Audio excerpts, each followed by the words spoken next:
Mga ka-sports, update muna tayo sa mundo ng basketball.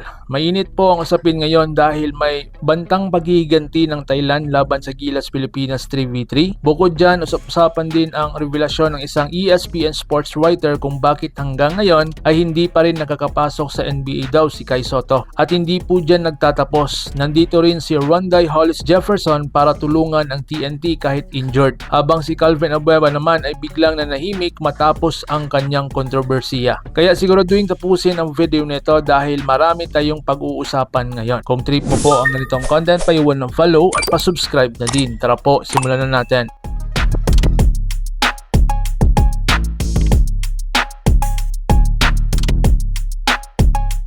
So dito muna tayo sa Thailand gustong bumawi sa Gilas Pilipinas 3v3. Matatandaan natin ilang beses nang pinabagsak ng Gilas Pilipinas ang Thailand sa 3v3 at 5v5 basketball. Noong una sa SEA Games 5v5 kung saan malaking dagok sa host nation ang pagkatalo nila. At sinundan pa ito sa FIBA Asia Cup 3v3 kung saan muli silang napauwi ng luhaan. At ang masakit para sa Thailand, full force pa ang kanilang lineup noon. Ibig sabihin hindi ito experimental team o Team B. Ito mismo ang kanilang national squad. Pero sa kabila noon, hindi pa rin nila malusutan ang Gilas Pilipinas. Ngayon, may panibagong pagkakataon silang makabawi sa ginanap na Asian Beach game sa Sanya. Sa ngayon, malakas ang simula ng Thailand dahil hawak nila ang 3-0 record matapos talunin ang Singapore at Hong Kong, pati na rin ang isa pang team. At ang pinakadelikado, naroon pa rin ang kanilang star player na si Jack Rawan kasama ang kanilang pangunahing pwersa. Ibig sabihin, napakaseryoso sila sa mismong mabawi ang corona at makaganti sa Pilipinas. Kung magtatagpo ang landas ng Thailand at Gilas sa quarterfinals or semifinals, siguradong isa itong mainit na laban. Lalo na't ang Gilas ngayon ay binubuo ng mga batang collegiate players na gustong patunayan ang kanilang kakayahan. Kaya ang tanong ngayon mga ka-sports, kakayanin ba ng ating mga batang Gilas ang gil ng Thailand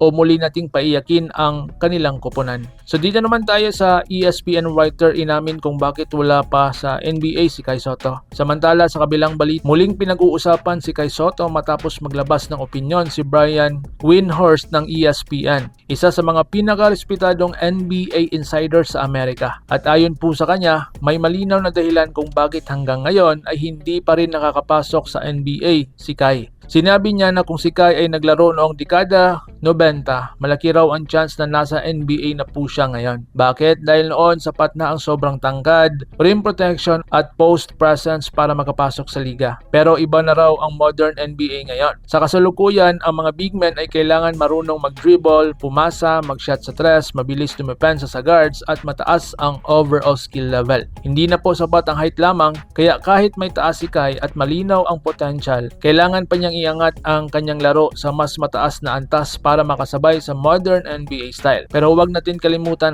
bata pa si Kai at patuloy siyang gumaganda sa Japan B-League. Sa kanyang mga huling laro, umiscore lang naman siya ng 27 points at 20 points. Patunay na patuloy siyang nag-i-improve. Hindi pa sarado ang NBA dream sa kanya pero kailangan pa ng mas matinding development. Kaya ngayon mga sports, sa tingin nyo ba, makakapasok na ba si Kai sa NBA balang araw? So dito naman tayo sa PBA. RHJ kahit injured, tumulong pa rin sa TNT at bumisita. Sa PBA naman, saludo ang maraming fans kay Rondae Hollis Jefferson or mas kilala nating RHJ. Kahit injured po siya ngayon, nandito pa rin siya sa Pilipinas para suportahan ang TNT Tropang Giga. Sa laro kontra Macau, nakita si RHJ sa sidelines na parang assistant coach. May mga pagkakataon pang nagbibigay siya ng instruction sa players at nagtuturo mismo sa mga kakampi. Ipinapakita lang nito kung gaano niya kamahal ang team at kung gaano siya ka-professional bilang import. Hindi siya naglaho pagkatapos ma-injured, sa halip mas lalo pa siyang tumulong. Maraming fans ang nagsasabing sana raw gayahin siya ng ibang imports natin ngayon sa kanyang commitment at malasakit sa koponan. Nakakamiss talaga makita si RHJ sa loob ng court dahil isa siya sa pinakapaboritong imports ng maraming Pinoy fans. So dito naman tayo kay Calvin Abueva, biglang nanahimik. Samantalang usap-usapan naman si Calvin Abueva matapos siyang manahimik bigla sa social media. Matatandaan na naging controversial siya kamakailan matapos umanong magparinig kina Coach L.A. Tenorio at ilang personality sa liga. Ngunit matapos ang ingay, bigla siyang nagpost ng magpapakabait na raw siya. Marami tuloy ang nagtatanong na pagsabihan kaya siya o na-realize niya na hindi magandang padalos-dalos sa emosyon. Alam naman natin ang kasaysayan ni Abueva sa PBA dahil isa siya sa pinaka-explosive players, hindi lang sa laro kundi pati sa attitude minsan. Pero kung gusto niyang humaba pa ang kanyang career, malaking bagay ang pagiging kalmado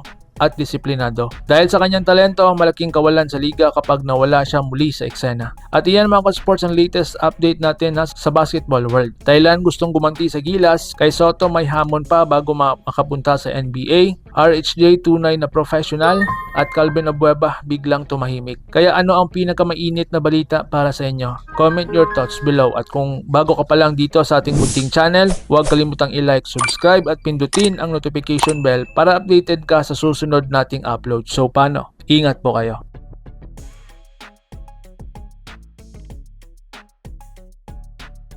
Mga ka-sports, kung hilig ninyong bumili ng mga Gilas jersey, Gilas accessories at mga gamit na pang basketball, habang nanunood po kayo sa aking mga videos, kindly check this basket on this lower part ng ating video at magpa-pop up yung ating mga items sa gilid. Mga legit po yung mga items dyan, and see to it po na makabili po kayo ahead of time kasi meron po yung mga discounts and mga promos depende po sa seller. And also, kunting suporta din as a content creator po. Salamat!